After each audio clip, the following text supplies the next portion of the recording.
Hi friends, bed time story मराठीमध्ये तुमचे स्वागत आहे। माझ्या आजच्या गोष्टीचं नाव आहे बाब्या, धोबी आणि गाढव। एका गावात एक धोबी राहायचा। त्या धोबीचं नाव होतं बाब्या। धोबी म्हणजे लॉन्ड्री मॅन। बाब्याकडे कामाला एक गाढव होते। धोबी खूप गरीब होता, त्यामुळे तो गाढवाला पोट भरून खायला देत नव्हता। बिचारा गाढव दिवसभर काम करायचा।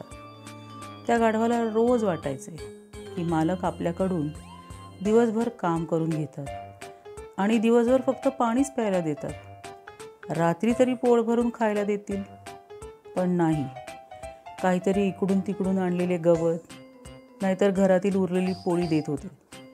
बिचारा गाढव खाऊन घ्यायचा, काय करणार, पोटाला तेवढाच आधार। बाब्याला पण वाईट वाटायचे, पण करणार काय, त्याला 2 वेळचे जेवण कसे तरी मिळायचे। दिवस असेच जात होते।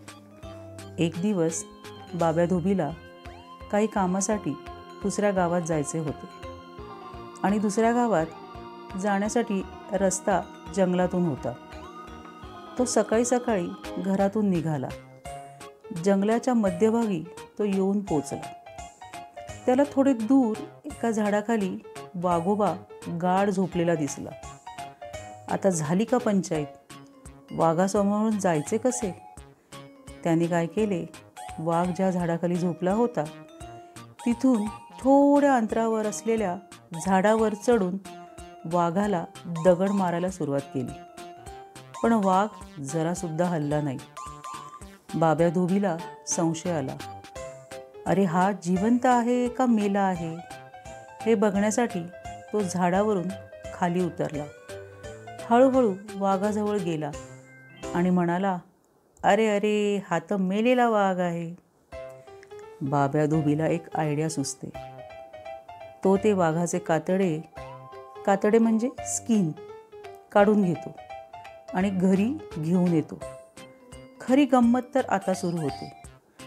त्याच रात्री बाब्या धोबी ते वाघाचे कातडे गाढवाच्या पाठीवर टाकतो आणि एकदम त्याला व्यवस्थित फिट करतो आणि गाढवाला सांगतो, कोणत्याही शेतात जा, तुला पाहिजे तेवढे खा, रात्रभर खा, सगळे लोक तुला वाघ समजतील, कोणी तुला पकडायला येणार नाही, कोणाची हिंमतच होणार नाही।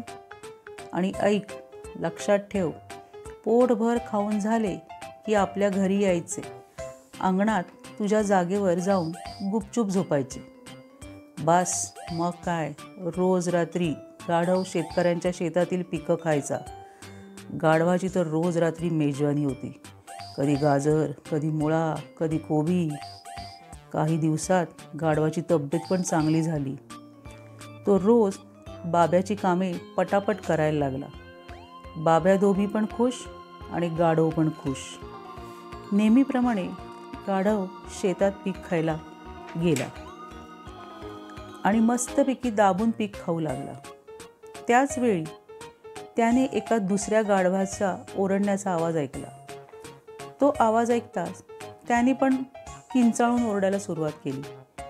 शेतात झोपलेले शेतकरी जागे झाले आणि बघतात तर काय, एक वाघ दिसतो आहे, पण आतून तो गाढवासारखा ओरडतोय।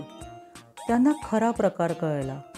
ओ तेरी, हा तर बाब्याचा गाढव दिसतोय, हे डोकं त्या बाब्याचंच असणार, गाढवाला वाघाचं कातडं पांघरतो काय, आम्हाला घाबरवण्यासाठी, असे म्हणून ते सगळे गाढवाला चोपून मारायला लागले। बिचारे गाढव धूम ठोकून पळत सुटले। सो फ्रेंड्स, काय समजले तुम्हाला? कधी पण कोणाची कॉपी करायची नाही। आपण जसे आहोत तसेच राहायचे, नाहीतर त्या गाढवासारखी फजिती होईल बरं का। Thank you, bye.